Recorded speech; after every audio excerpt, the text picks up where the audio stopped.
সংগ্রামী তাওহীদি জনতা, শাপলার গণহত্যার সুষ্ঠু বিচার, দ্রুত বিচার, জুলাই গণহত্যার বিচার এবং লেভেল প্লেইং ফিল্ড নিশ্চিত করে দ্রুত নির্বাচন, জুলাই সনদের আইনি ভিত্তি দান সহ 5 দফা দাবিতে বাংলাদেশ জামায়াতে ইসলামী পার্টি ঢাকা মহানগরের গণমিছিল এই পর্যন্ত হলো।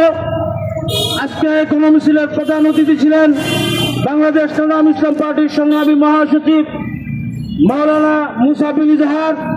এবং উপস্থিত ছিলেন বাংলাদেশ জামায়াতে ইসলামী পার্টির সিনিয়র নায়েবে আমির মাওলানা আব্দুল মাজিদ আজহারী সহ মহানগর এবং কেন্দ্রীয় নেতৃবৃন্দ। সকলকে ধন্যবাদ জানিয়ে